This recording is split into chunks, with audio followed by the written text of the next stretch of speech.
자, 저번 시간에 특수상대성 이론에 대해서 배웠습니다. 그 특수상대성 이론을 간단하게 이제 요약을 하자면은 정지한 사람의 입장에서 움직이는 사람을 봤을 때 우리가 시간이 늘어나고 그 다음에 길이는 수축된다. 그 다음에 동시라는 것은 관찰자의 상태에 따라서 또 동시라는 개념은 달라질 수 있다라는 것을 배웠습니다. 이렇게 간단하게 특수상대성 이론 요약을 할 수 있을 텐데 이 세 가지의 결론을 잘 기억을 하면 특수상대성 이론에서 여러분들이 문제를 푸는 데는 문제가 없을 거예요. 근데 여기서 내가 조금 더 깊게 이해를 하고 싶다 하는 친구들은 증명했던 과정들, 교과서에 나와 있는 과정들 자세히 한번 읽어보고 그 다음에 뭐 관련된 영상도 요즘에는 잘 나와 있어서 유튜브의 영상도 한번 찾아보고 하면은 좋을 것 같습니다. 굉장히 좀 신기했던 그런 새로운 이론에 대해서 우리가 배웠습니다. 그래서 사실은 아인슈타인 이전에 이제 유명한 과학자들 뭐 뉴턴부터 시작해서 그런 갈릴레오부터 시작된 그런 과학자들에게는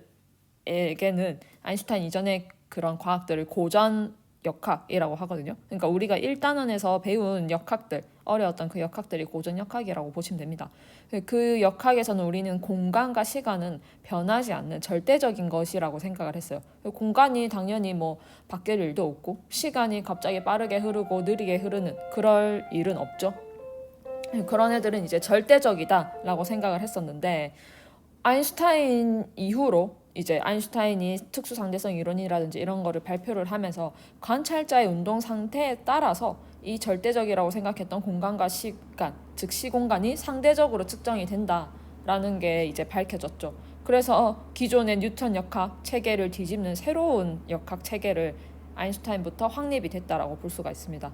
그러면서 이 과정에서 나왔던 것 중에 하나가 이제 여기 오늘 배우는 질량과 에너지라고 보시면 되겠습니다. 이 과정에서 이제 어떤 또 결과가 나왔냐면 물체의 운동 에너지를 이제 물체의 운동 에너지 우리 배웠죠. 고전적으로 2분의 1 mv 제곱 이렇게 나타낸다라는 것을 배웠죠. 이거를 이제 속력이 있을 때 상대론적인 결과를 적용시켜서 나온 결과가 바로 질량과 에너지 변환이라고 합니다.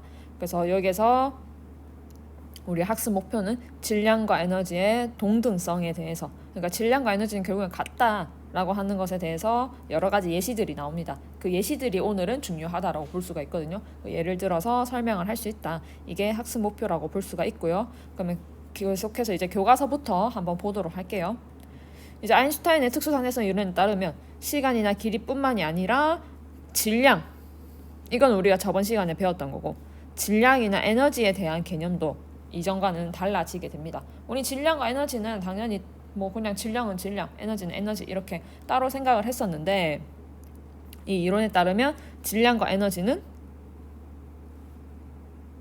반대로 에너지는 동등하다. 결국엔 질량과 에너지는 본질적으로 같다라고 하는 질량, 에너지 동등성에 대해서 이제 공부를 한번 해볼 겁니다. 그래서 질량과 에너지는 같은데 어떻게 같느냐? 질량 m에 해당되는 에너지의 양은 mc 제곱.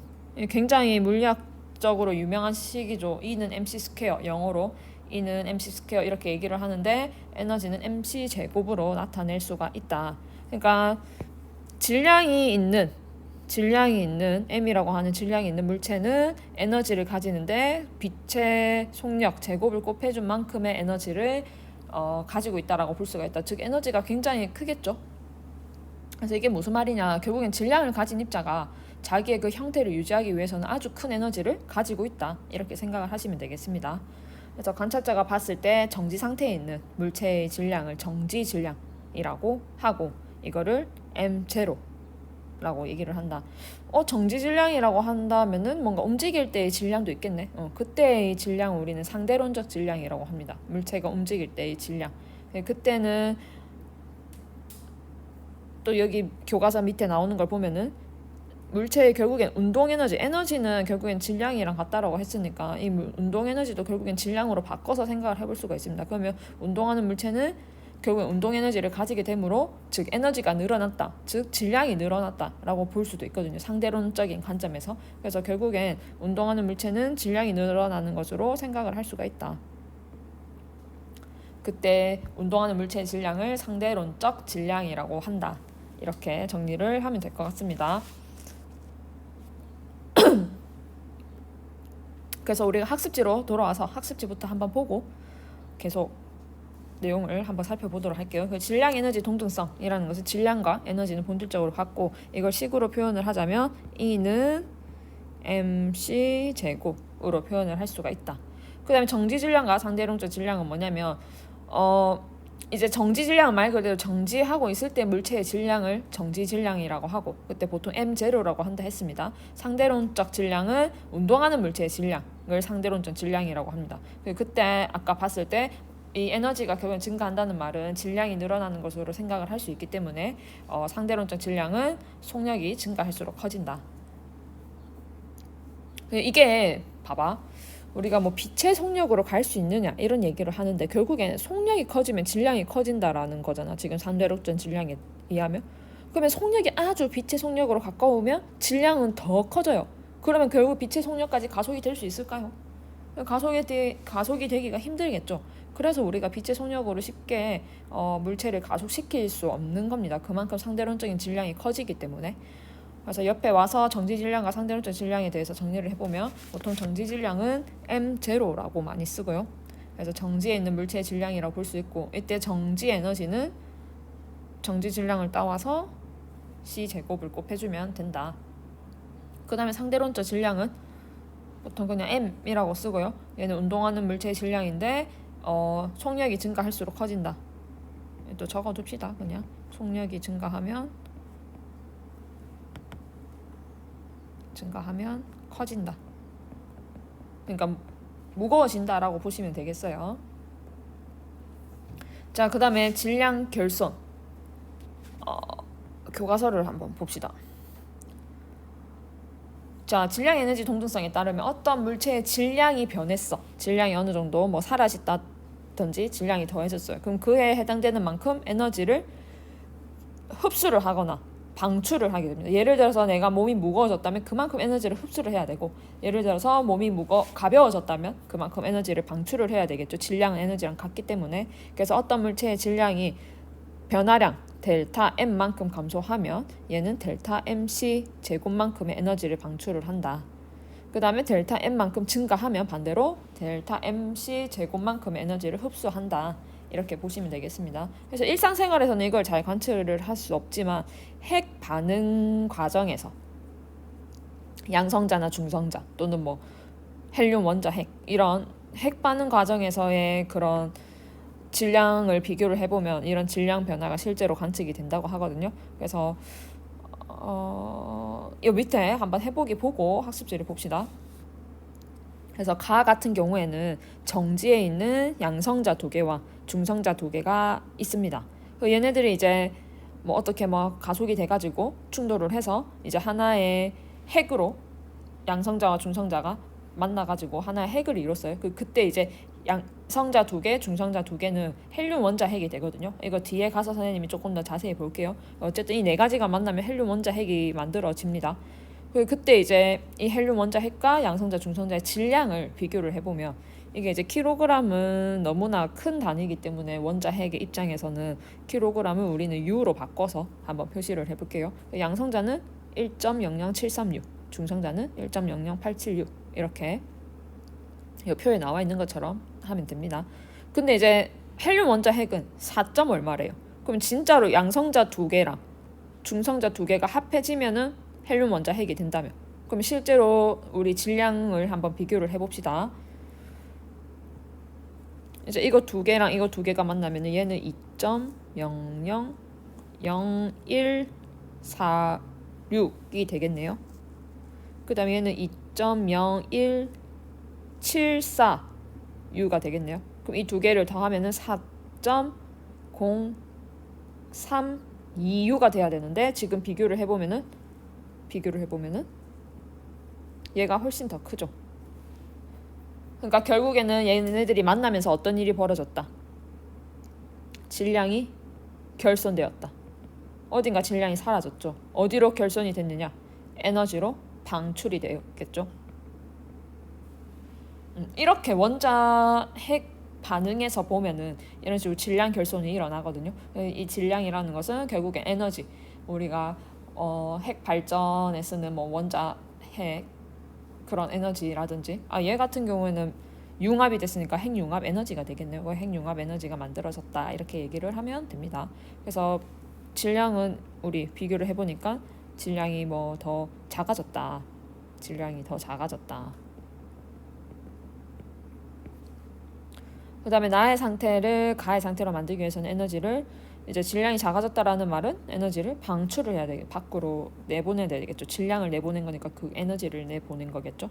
그래서 방출을 해야 되고 그 에너지는 뭐 그 질량 수에다가 제곱을 해주면 되겠죠. 그래서 계산을 해보면은 이거 빼면은 결국엔 이만큼이 이제 질량 결손이 일어난 거니까 결국에는 0.04.002로 빼주면은 0.0315가 되게 0.0305U가 되겠네요. 여기에서 이제 뭐 C 제곱을 곱해주면은 값이 얼마인지 나오겠죠. 얼마다 이만큼이 사라졌다. 얘는 3 곱하기 10의 8승이니까 이만큼이 사라졌다.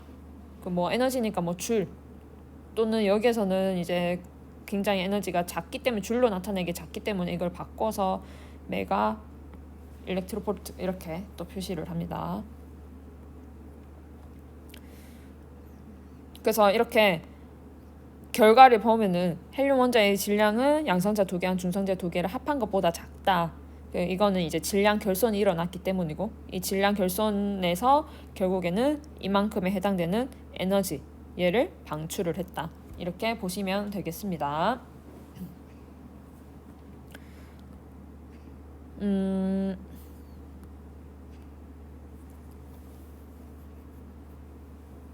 자, 그러면 질량 결손에서 질량이 변하면 이제 델타 M만큼 변하면은 그만큼 에너지를 흡수하거나 방출을 하게 되는데 그때 변한 에너지는 델타 M C 제곱이 된다. 이렇게 보시면 되겠습니다. 자, 그 다음에 여기 밑에 계속 보고 우리 교과서로 돌아가서 한번 볼게요.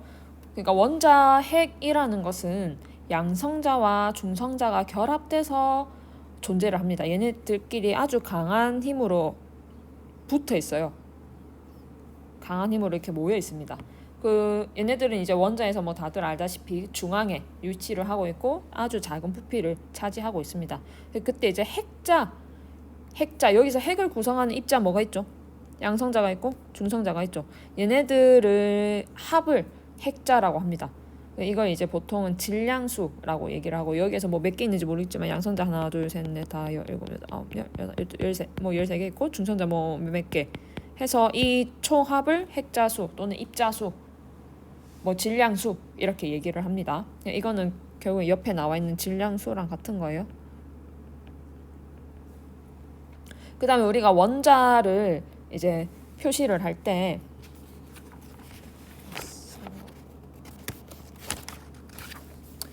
원자의 이 뭐 핵 가지고 표시를 할 때 이제 이 어떤 기호에다가 좌측 상단에 질량수를 적고 그 다음에 좌측 하단에 원자 번호를 적습니다. 그래서 이 A 질량수라는 것은 아까 위에 얘기했듯이 양성자수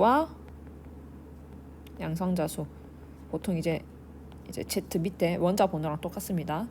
그 다음에 중성자수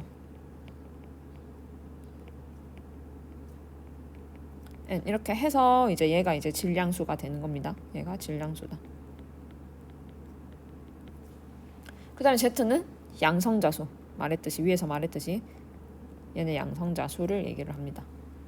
뭐 다들 알다시피 수소의 양성자수는 1개, 양성자 2개 만나서 2개가 되면은 헬륨 이렇게 되는 거 알고 있죠? 양성자수 수소는 1개고 헬륨은 2개고 뭐 원자 그 주기율표 보면은 3개는 뭐 리튬이 되나요? 뭐 이런 식으로 다 여러분들 뭐 잘 알고 있을 겁니다. 그거를 얘기를 하는 거예요. 양성자수는. 그렇게 정리를 하면 될 것 같고요. 그 다음에 입자 표시하는 방법. 그러면 얘를 그대로 들고 와서 우리가 이렇게 표시를 한다라는 거를 알게 됐으니까 이걸 그대로 들고 와서 표시하는 방법을 한번 볼게요. 자, 전자는 양성자 있습니까? 중성자 있습니까? 네, 전자는 자기 하나죠. 자기 혼자서 있습니다. 그래서 전자는 1라고 쓰는데 이제 얘는 다 빵개고, 그 대신에 이제 얘는 양성자에 비해서 마이너스를 띄잖아요. 양성자 플러스를 띈다면 전자는 마이너스를 띄잖아요. 그래서 여기서 마이너스 1을 보통 이렇게 써가지고 들고 옵니다. 그 다음에 전자와 반대로 되는 게 양전자, 반입자라고 얘기를 하죠. 반입자라고 해서 전자와 반대의 성질을 가진 입자는 양전자라고 합니다. 그 양전자는 보통 그냥 우리 전자는 이렇게 쓰잖아. 양전자는 뭐 E 플러스 이렇게 쓰거든요. 양전자. 또는 이거를 들고 오면은 뭐 그냥 이렇게 쓸 수도 있고. 그래서 이거 나중에 뭐 하나 뭐 얘기할 수도 있을 것 같아서 그냥 선생님이 적어두는 겁니다. 뭐 중요하지 않으니까 지우고. 그 다음에 중성자 어떻게 쓸까? 중성자.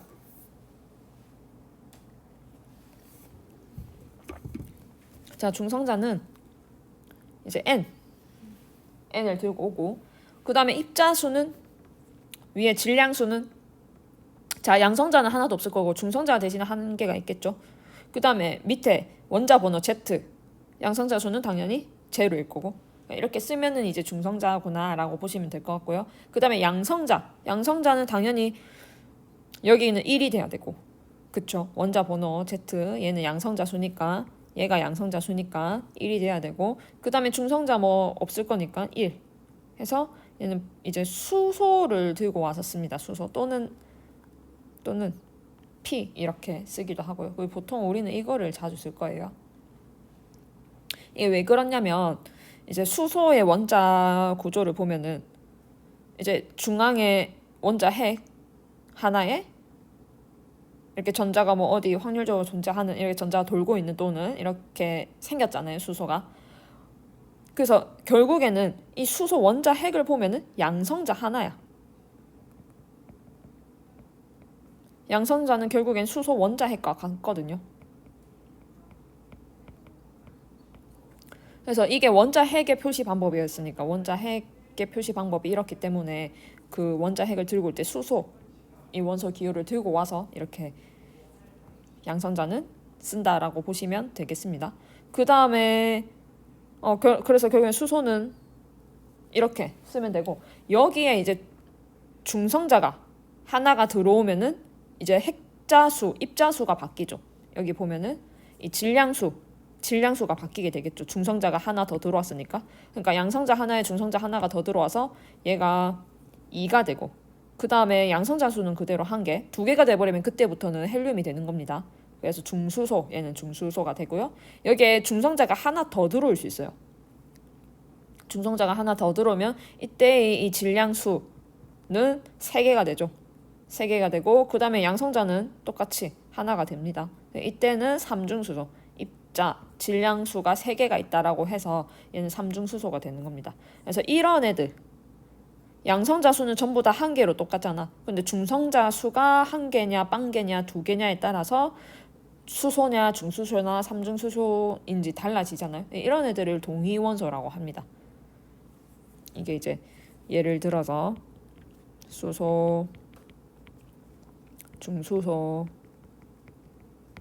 3중수소가 될 수 있다. 이렇게 정리를 하고 계속 봅시다. 그래서 핵이 뭐 분열이 일어날 수도 있고 또는 핵이 융합이 될 수도 있겠죠. 그런 식으로 핵 반응할 때 우리가 식을 주로 쓸 건데, 이제 뭐 예를 들어서 A와 B 핵이 만나가지고 뭐 분열됐는지 모르겠지만 C와 D의 핵이 만들어지고 추가로 뭔가 질량 결손이 일어나서 에너지가 만들어졌다라고 할 때 이제 이 A, B, C, D 또는 W, X, Y, Z라고 하는 숫자를 맞춰줘야 돼요. 그래서 뭐 전하량 보존에 의해서 양성자수, 결국엔 전하량이라고 하는 거는 전기를 띠는 입자들, 그런 걸 얘기를 하니까 양성자수가 보존이 돼야 된다.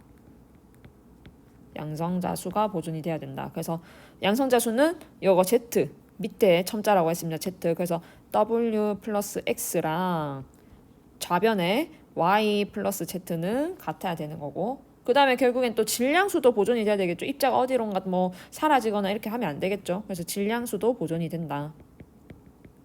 이거는 양성자나 중성자 다 더한 거. 그래서 A 플러스 B, 이 좌변에 A 플러스 B랑 그 다음 우변에 C 플러스 D, 이거 한 개 다 같아져야 된다. 그래서 C 플러스 D, 이게 이제 질량수 보존이 돼야 된다. 그때 이제 뭐 정확한 예시들은 우리가 밑에서 한번 보도록 합시다. 그래서 교과서에서 먼저 한번 봅시다. 먼저 핵 분열 반응이 나와 있습니다. 핵 분열은 당연히 뭐 그 우리 핵 발전소에서 보통 분열을 일으켜서 에너지를 얻죠. 그래서 우라늄을 가지고 중성자가 충돌시켜 가지고 그 작은 단위의 핵으로 분열시켜서 에너지를 얻는 방법. 이거는 뭐 통합과학 시간에 많이 배웠을 겁니다. 그래서 정확하게 식으로 한번 살펴보면은 이제 우라늄이 있을 때 여기에 중성자를 충돌시켜 주면은 이 우라늄 원자핵이 분열이 일어난다. 그래서 질량수가 작은 두 개의 원자핵으로 쪼개진다. 이제 뭐 이런 원자핵과 이런 원자핵으로 쪼개진다. 그때 이제 식으로 한번 살펴보면 위에 자 우라늄과 중성자가 만났어요. 얘는 결국엔 그 질량수를 비교를 해보면 236이 돼야 되겠죠. 그 다음에 양성자 수를 비교를 해보면 92개가 돼야 됩니다. 우변에 보면은 141 플러스 질량수 보는 겁니다. 92 플러스 한 개짜리가 몇 개가 있다. 3개. 이거는 지금 결국엔 중성자가 3개가 나왔다라는 거죠. 중성자가 3개가 나왔다. 그래서 여기는 3이 돼야 되겠죠. 그러면 맞는지 한번 확인해 볼까? 얘는 233이 되고 그 다음에 플러스 3이니까 236 맞네요. 그 다음에 양성자 수도 맞는지 한번 확인해 봅시다. 얘는 56 플러스 36, 그 다음에 중성자에는 당연히 양성자가 없을 테니까 하면은 92개가 맞죠. 이렇게 일치한다라는 것을 알 수가 있습니다. 이런 식으로 보통 이런 식을 많이 들고 와서 문제에서 많이 물어봅니다. 뭐 이거를 빈칸으로 둔다든지 뭐 이걸 뭐 하나를 빈칸으로 둔다든지 해서 얘 질량수라든지 뭐 양성자 수에 대해서 물어보는 그런 문제들이 많이 나옵니다. 그 다음에 이제 핵융합 보고 학습지로 봅시다. 핵융합은 이제 보통 어디서 일어나느냐? 태양에서 주로 일어나죠. 태양에서 수소들이 막 높은 고열과 그 다음에 높은 아주 온도, 압력 이런 것들이 아주 강해지면서 자기네들끼리 막 융합을 해가지고 뭐 헬륨 원자핵으로 만들어지는 그런 과정이 이제 태양에서 주로 일어납니다. 태양에서. 그래서 핵융합이 반응이 일어나는데 교과서 77쪽이랑 한번 같이 보세요. 77쪽에 이렇게 설명이 1단계, 2단계 나와 있으니까. 그래서 여기 교과서에서 보면은 1단계는 수소 원자핵, 양성자 결국엔 양성자 2개가 만나가지고 중수소를 만들어내고요. 그러니까 뭐 중성자가 하나가 생긴 거죠. 그러면서 뭐 이거는 우리가 잘 모르지만 여기에서 나오죠. 양전자. 이게 교과서에서 나와서 선생님이 아까 양전자에 대해서 설명을 한 겁니다. 그래서 중성미자와 양전자가 나온다. 이게 뭐 그렇게 중요하진 않아요. 이게 우리 과정에서는. 그 다음에 두 번째 단계에서 여기서 이제 플러스 해서 뭔가 질량 결손이 일어났겠죠. 이걸 식으로 굳이 한번 써보면 이걸 식으로 잘 쓰진 않는데 교과서에 나오니까 한번 식으로 써봅시다. 양성자 2개가 잘 안 보이나요? 양성자 2개가 이렇게 만나서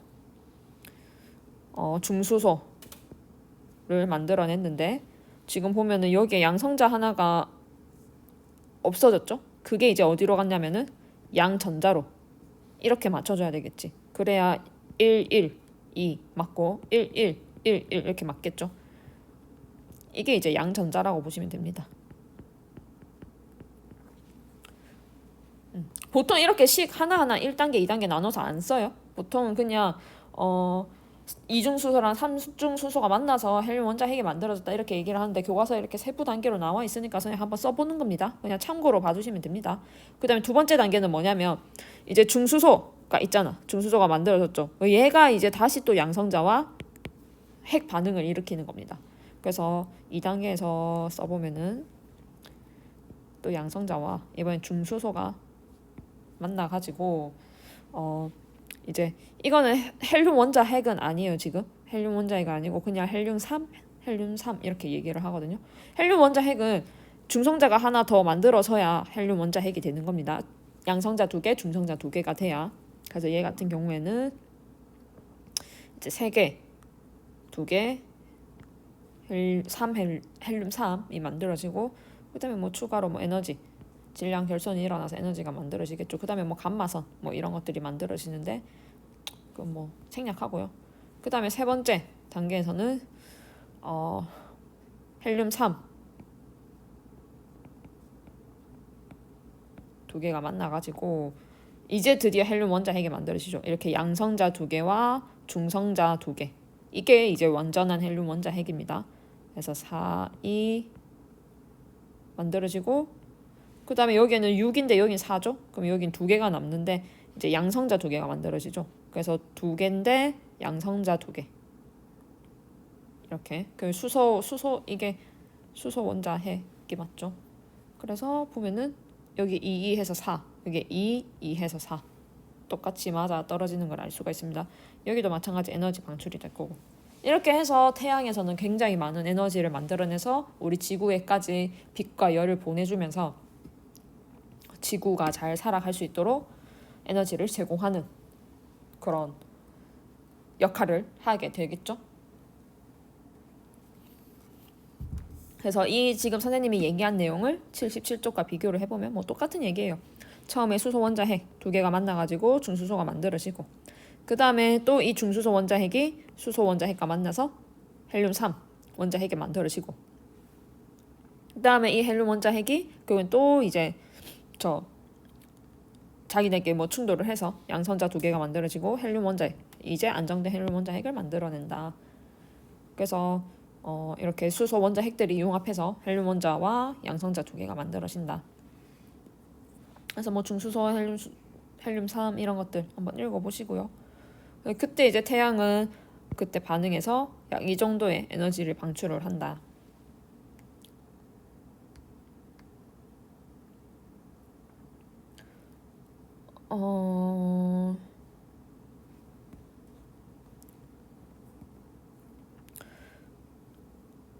그래서 우리는 이제 뭐 내용은 다 배웠습니다.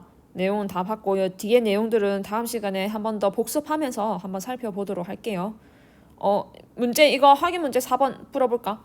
헬륨 원자 핵 내에 있는 양성자의 질량과 수소 원자 핵의 질량은 어느 쪽이 더 클까? 자, 얘네들이 만나서 얘가 된 거죠. 헬륨 원자 핵 안에 있는 양성자로 만들어진 거죠. 그러니까 당연히 에너지를 방출을 했으니까 결국엔 질량 결손이 생기겠죠. 질량 결손이 생길 거고, 그러면은 누가 더 크다? 얘가 더 크겠지. 수소 원자 핵이 헬륨 원자 핵의 양성자보다 질량이 더 커지겠죠. 네, 그렇게 정리를 하면 되겠습니다. 그러면 학습지로 돌아와서 선생님이 여기 핵 분열과 핵 융합 예시를 들고 와가지고 문제를 내놨거든요. 잠시 영상 정지하고 문제 여기 다 풀어보고 선생님이랑 풀이를 한번 비교를 해봅시다. 자, 그러면 풀이 한번 봅시다. 핵 분열은 원자력 발전소에서 예시를 들어서 질량수가 큰 원자핵이 쪼개지는 현상이고, 자, 기읍이 비어 있습니다. 자, 우라늄이 누구랑 만나면서 핵 분열이 일어났더라? 뭐 이건 중성자겠죠. 중성자를 이제 그 식으로 써보면은 이제 이게 시험 치면서 모르겠으면 비교를 해보셔야 됩니다. 여기 235개고 여기는 2개 더 하면은 233개겠네요. 3개가 되니까 3개가 비는데 여기가 3이다. 그러면 여기가 1이 되겠네. 그 다음에 여기도 마찬가지로 비교를 해보면 얘는 92개가 되겠네요. 그러면 여기는 다 맞아졌으니까 여기 제로가 돼야 되겠구나 해서 1, 1은 이제 중성자가 되겠네. 이런 식으로 해서 맞추면 됩니다. 그래서 1번 반응 전후의 전하량과 질량수, 이 질량수는 요 위에 있는 거 얘기했어요. 요 위에 있는 A수, 이 위의 수, 이게 다 질량수입니다. 얘네들은 보존이 되지만 뭐는 보존이 안 된다? 에너지가 나온 거 보니까 질량은 보존이 안 된다. 그러니까 질량 수는 요 위에 있는 숫자를 얘기를 하고 질량은 실제로 이걸 재봤을 때 그 질량 아까 봤던 U 이런 거 있죠. 킬로그램을 바꿔서 한 거 U 이런 것들은 보존이 되지 않는다. 그 다음에 기억에 들어갈 입자는 중성자가 될 거고 에너지는 어디서 온 건가? 질량이 사라져서 질량 결손에 의해서 온 거다. 그 다음에 이 뭐 어떻게 읽는지 모르겠어. 발음이고 얘는 뭐 뭡니까? 클이 뭐겠죠? 그거 얘네들은 어디에 들어있는 이 결국엔 중성자 수를 물어보겠네. 먼저 이 KR부터 봅시다. 얘는 총 질량 수는 92개인데 양성자 수는 36개래. 그러면 92개에서 36개만큼 빼주면 중성자 수가 되겠죠. 그래서 첫 번째 얘 같은 경우에는 92개 빼기 36개 하면은 56개가 되겠네요. 그 다음에요 BA 같은 경우에는 얘도 마찬가지 총 질량수는 141개인데 56개만큼 들어있죠.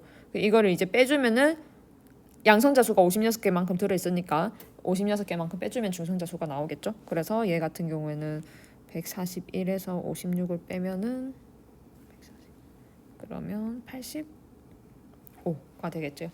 그래서 이렇게 중성자 수도 우리가 구할 수가 있습니다.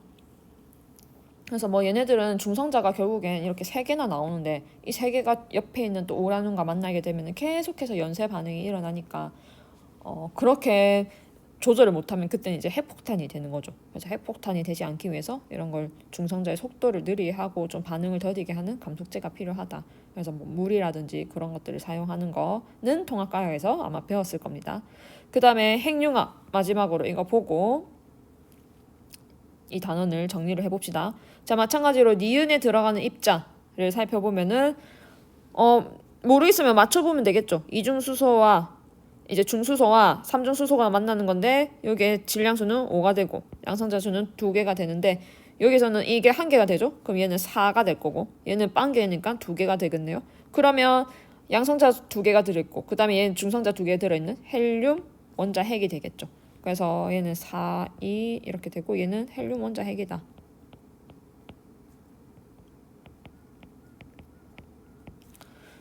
이게 서로 좀 이렇게 호환해서 쓸 수 있어야 됩니다. 헬륨 원자 핵을 쓰세요 하면 이렇게도 쓸 수 있어야 되고 이게 뭡니까 하면 헬륨 원자 핵이라는 것도 아셔야 됩니다.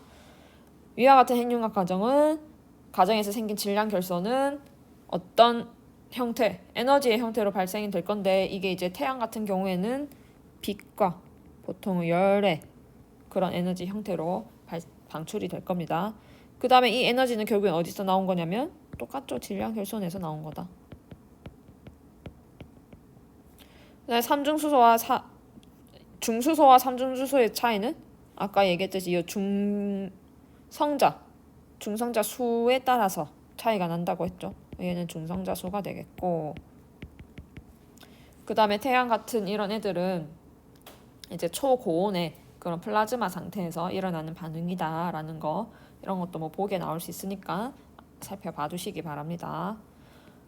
자, 그러면 우리가 지금 이제 1단원은 이렇게 해서 다 끝났습니다. 1단은 역학과 에너지에서 앞에 이제 역학에 대해서는 봤고 우리가 특수상대성 이론에서부터 이런 질량과 에너지라는 파트까지 우리가 다 살펴봤습니다. 그래서 이 뒤에 문제를 여러분들이 잠시 풀어보고 선생님이 특수상대론까지만 풀이를 할게요. 오늘 또 교실에 와가지고 우리 교과서의 문제도 봐야 되고 하는데 그 교과서에 나오는 문제 여기 뒤에 얼마 안 돼요. 4문제밖에 안 됩니다. 이 4문제도 한번 생각을 해보세요. 바로 풀이할 겁니다. 풀이하는 시간 없습니다. 지금 영상 다 보면은 바로 1번, 2번, 3번, 4번 풀어보세요. 자, 그러면 선생님이 거는 안 줬을 텐데 종이를 그래도 지금 문제 정지하고 3 특수상대론 하나, 둘, 셋, 4문제 여기까지만 한번 풀어봅시다. 자, 3번 그림과 같이 강물이 3m/s의 속력으로 흐를 때 정지해 있는 물 위에서 7m/s의 속력으로 달릴 수 있는 배를 이용하여 강물의 두 지점 A, B 사이를 왕복하려고 한다. A, B 사이의 거리가 100m일 때 왕복하는데 걸리는 시간은 몇 초냐. 자, A에서 먼저 B로 갈 때 자기는 이제 3m/s의 강물을 타고 7m/s로 움직이겠죠. 그럼 결국엔 A에서 B 사이에는 몇 미터로 움직이는 거야? 상대 속도 개념 들고 오면 됩니다. 10m/s로 움직이는 거고. 그 다음에 B에서 A로 갈 때는 자기도 7m/s로 갈 건데 이번엔 반대로 강물이 3m/s로 움직이겠죠. 그래서 결국엔 B에서 A로 갈 때는 7 빼기 3 해서 4m/s 속력으로 움직일 겁니다. 10m/s로 100m를 움직일 때는 10초가 걸릴 거고 4m/s로 이제 100m를 움직일 때는 25초가 걸리겠네요. 그럼 따라서 총 걸리는 시간은 35초가 되겠네. 이거 뭐 상대 속도 개념으로 그대로 풀면 되는 거니까. 그 다음에 20번 마찬가지로 정지하고 한번 풀어보세요. 자, 우주선 AB가 빛의 속력에 가까운 VA, VB로 일정한 속력을 운동하는 것을 나타낸 것이다. 두 우주선의 고유 길이는 L0로 같다. 이제 우주선과 같은 속력으로 달리는 사람이 측정했을 때 길이가 고유 길이가 됩니다. 그때 VA가 VB보다 더 크더라. 얘가 더 크더라. 0의 좌표계에서 측정한 A와 B의 길이를 LA, LB라고 할 때 이 세 가지의 길이를 비교를 해라. 자, 0이가 정지한 사람, 0이는 이제 0의 입장에서 측정을 해야 되니까 0이는 정지했겠죠. 우주선이 움직입니다. 그러면 0이가 움직이는 거를 봤을 때 길이는 수축이 일어나죠. 그러면은 얘도 길이 수축이 일어나고 얘도 길이 수축이 일어날 건데 누가 더 많이 수축이 일어나느냐의 문제죠. 그러면 속력이 당연히 빠를수록 길이 수축이 늘어나겠죠. 특수 상대로는 효과가 더 커지니까 속력이 빠르면. 그래서 A가 길이 수축이 가장 많이 일어나겠네요. 그러면 당연히 고유 길이가 가장 클 거고 그 다음에 A가 가장 길이가 작아질 거고 그 다음에 속력이 중간 속력이 덜 빠른 B가 더 이제 A보다는 크게 측정이 될 거다. 이거는 뭐 여러분들이 기억해둬야 될 거는 속도가 빠를수록 길이 수축의 효과가 크다.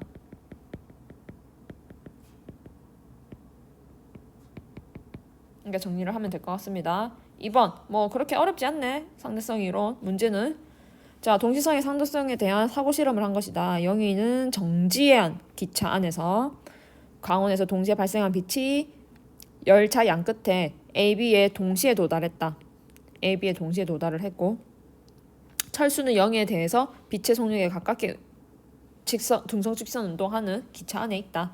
기역 광원에서 B로 이동하는 빛의 속력은 영희의 좌표계나 철수의 좌표계나 같다. 빛의 속력은 당연히 뭐 읽어볼 것도 없이 같아야 되고 니은 영희의 좌표계에서 광원에서 A까지의 거리와 광원에서 B까지의 거리는 동시에 도달했으니까 당연히 같아야 되죠. 얘는 정지해 있었으니까.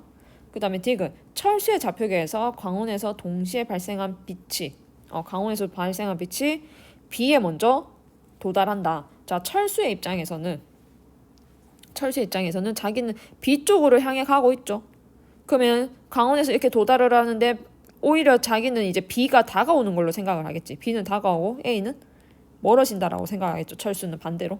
그래서 빛은 이제 B는 다가오니까 B에 먼저 도달하고 A는 멀어지고 있으니까 빛이 더 가야 되겠죠. 더 가서 A에는 늦게 도달을 한다. 그래서 B보다 A에 먼저 도달한다라고 하면 틀린 거네. A에 먼저 도달을 하는 거니까 B에 먼저 도달을 해야 되겠죠. 이게 반대로 돼야 됩니다. 그래서 답은 3번이 되겠고. 자, 마지막 문제. 자, 정지하고 마찬가지로 풀어봅니다. 그림은 행성 A에서 B로 강속에 가까운 일정한 속력으로 직선 운동하는 우주선에 철수가 있고 영희는 우주선 밖에 있다. 옳은 것을 골라라는 문제겠죠. 기억. 철수가 측정한 A와 B 사이의 거리는 자, 철수 입장에서는 A와 B는 이제 A와 B가 뒤로 움직이고 있겠죠. 자기가 이렇게 가고 있는데. 그러니까 얘는 길이 수축이 일어나겠죠. 철수가 봤을 때는. 그다음 영희는 A와 B와 동시에 이제 정지하고 있으니까 결국엔 고유 길이가 되겠죠. 그래서 철수는 길이 수축이 일어나니까 더 짧아야 되겠지. 그 기억 맞고 니은.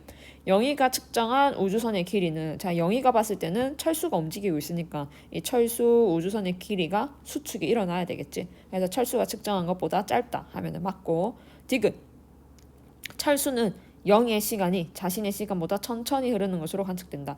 철수의 입장에서는 영희가 뒤로 움직이고 있으니까 영희의 시간이 느리게 가네라고 관측을 할 겁니다. 맞지? 철수의 입장에서는 본인이 정지해 있고 일정한 속력으로 움직인다며. 그러니까 본인은 정지해 있고 배경이 뒤로 움직이네라고 생각을 할 건데 마찬가지로 영희가 뒤로 움직인다라고 볼 거니까 영희의 시간이 느리게 가네. 시간 지연 효과입니다.